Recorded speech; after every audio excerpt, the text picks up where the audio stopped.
Oke, halo guys, welcome back to Korea Meet bersama orang Korea yang kebelet. Oke, kali ini cerita tentang cinta. Kejadian ini terjadi pada dua orang, ya tentunya pemuda dan pemudi, cowok sama cewek, ketika mereka ini berada di sebuah pelabuhan. Terlihat waktu itu merupakan waktu mereka berpisah, bukan putus, berpisah karena si cowok ini harus pergi ke tempat lain naik kapal. Sedangkan yang perempuan itu harus ditinggalkan di tempat ini. Baik yang cowok dan yang cewek, mereka berdua itu sedih karena mereka harus berpisah di situ. Mereka sama-sama bilang kayak, kamu jangan sakit loh ya, jangan lupa juga untuk nulisin pesan-pesan buat aku juga, aku bakal kangen kamu banget. Kayak gitu itu.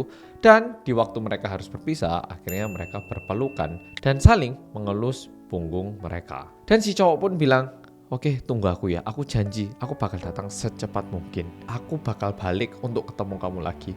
Oke, tungguin aku ya, kayak gitu. Dan tidak lama setelah itu, terdengarlah suara kapal meninggalkan pelabuhan itu. Nah, di cerita kali ini, yang perempuan ini bakal kita sebut si A. Si A akhirnya tertinggal sendiri di pelabuhan itu. Si A pun terus berjalan di tepi pantai berusaha mengikuti kapal itu. Tapi tentu karena semakin menjauh, akhirnya kapalnya pun semakin menjauh dan si A tidak bisa melihat kapalnya lagi. Sebenarnya si A dan cowoknya ini baru saja ketemu kayak beberapa tahun yang lalu. Tapi diakibatkan pergoyangan di dunia politik, cukup banyak pemuda-pemuda di negara itu yang dipanggil menjadi tentara, termasuk pasangan dari si A ini. Awalnya cowoknya si A itu ditugaskan sebagai pasukan infanteri dan kediamannya itu terletak di dekat rumah si A. Dan A yang tinggal di dekat kediaman itu, mereka akhirnya papasan, mulai kenal dan akhirnya mulai suka satu sama yang lain. Dan ketika rasa cinta dan suka mereka itu semakin mendalam, si B alias cowoknya, oke, mulai sekarang cowoknya tak panggil si B. Si B ini ditugaskan untuk pergi ke luar negeri. Dan itu yang mengakibatkan kedua pasangan ini tadi berada di pelabuhan dan berpisah. Dan setelah itu beberapa tahun pun berlalu. Setelah si B keluar dari negara ini, tidak lama setelah itu Perang Dunia Kedua pun akhirnya dimulai. Tapi cinta mereka tidak padam di sini. Mereka itu terus mengirimi surat dan terus bilang, aku ini masih sayang kamu, aku cinta kamu, kayak gitu.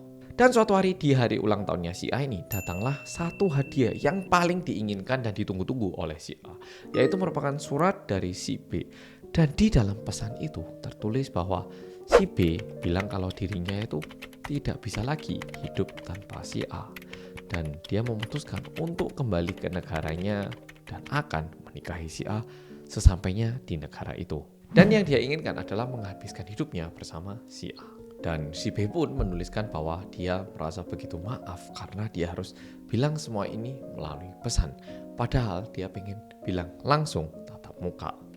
Romantis. A tentunya begitu bahagia dan begitu suka. Dia sendiri lompat-lompat dan mulai hari itu si A itu begitu menunggu kedatangannya si B. Si A pun menuliskan pesan, kamu udah sampai di mana, kayak apa kabarmu, kapan kamu bakal kembali, kayak gitu itu. Tapi si B tidak pernah membalaskan sepucuk surat. Tapi si A itu tidak menyerah, dia itu tidak putus asa karena dia percaya si B itu pasti lagi balik dan suatu hari dia itu akan muncul di depanku. Dan dia itu gak pernah kayak merasa oke, aku udah gak mau nunggu lagi. Dia itu benar-benar percaya kalau si B itu bakal muncul di depannya. Tapi hari demi hari berlalu, 1 bulan lewat, 6 bulan lewat, 1 tahun lewat. Dan bahkan Perang Dunia Kedua itu udah berakhir pun si B tidak turut muncul. Dan bahkan pesan yang dituliskan si A pun tidak menerima balasan dari si B. Tapi setelah beberapa tahun si A itu mulai mengubah pikirannya. Mungkin si B itu udah gak mau aku lagi. Mungkin yang menunggu itu cuma aku. Dan mungkin si B itu mungkin udah ketemu pasangan baru atau gimana. Tapi yang pasti kayaknya si B itu gak bakal datang ke aku lagi. Akhirnya si A bertemu dengan cowok yang lain dan membuat keluarga. Dan beberapa tahun berlalu, A itu mencapai usia 99 tahun yang punya 4 orang anak dan 7 cucu. Dan di masa itu, jujur suami si A di waktu itu pun sudah meninggal dan cukup banyak anggota-anggota keluarganya yang mulai dipanggil oleh Tuhan. Dan suatu hari dia juga mikir, mungkin gak lama lagi aku juga bakal dipanggil sama Tuhan. Dia menikmati siang harinya duduk di sofa di rumahnya gitu. Tiba-tiba ada satu cucunya lari dan cucunya itu bilang, nenek tahu gak orang yang namanya si B? Si A yang mendengarkan nama itu dari mulut cucunya, dia itu bingung, loh kok bisa cucuku tahu nama si B? Dan dia mulai teringat masa mudanya. Si A begitu kaget dan dia minta penjelasan dari cucunya. Apa yang terjadi? Kamu kok bisa tahu ini dari mana? Dan di situ cucunya menceritakan bahwa sebenarnya akhir-akhir ini pemerintah baru saja mengangkat sebuah kapal yang tenggelam. Di masanya kapal itu sedang mengangkut perak yang cukup banyak karena merupakan kapal kargo. Tetapi di dalam perjalanan ini terkena torpedo sehingga tenggelam di air. Dan saat kapal itu ditemukan dan diteliti, ternyata ditemukan cukup banyak jumlah perak beserta 700 pesan yang masih belum diantarkan. Tim laboratorium, tim forensik mereka berusaha untuk mencoba memulihkan pesan-pesan yang sudah rusak ini. Karena bisa jadi ini merupakan bagian dari sejarah ya, atau mungkin pahlawan siapa atau gimana gitu. Akhirnya pemerintah itu mencoba untuk memulihkan pesan-pesan itu. Dan di surat-surat itu ditemukan cukup banyak nama si A beserta nama si B yang merupakan penulis dari pesan itu. Berita ini disebarkan melalui televisi dan cucu A yang mendengar ini menyampaikan kabar ini kepada neneknya.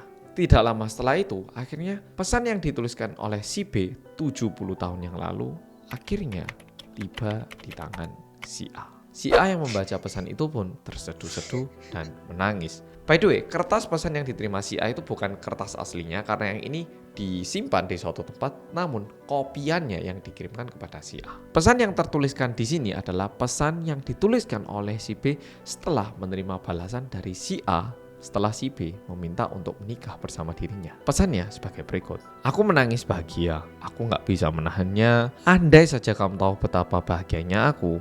Aduh sayangku, setelah aku tahu kalau kamu menerima aku dan aku bisa jadi punyamu, aku ini merasa jadi cowok yang paling bahagia di dunia ini. Mungkin orang-orang yang waktu itu lagi lewat lihat aku ngira aku ini orang gila.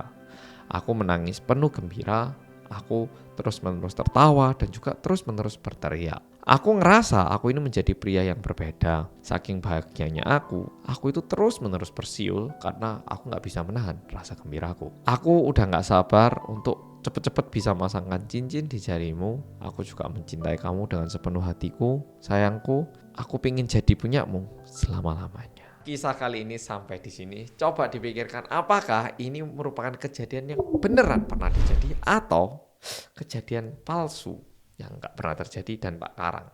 Oke, pol-polo, coba pikirkan baik-baik dan sampai jumpa di video berikutnya.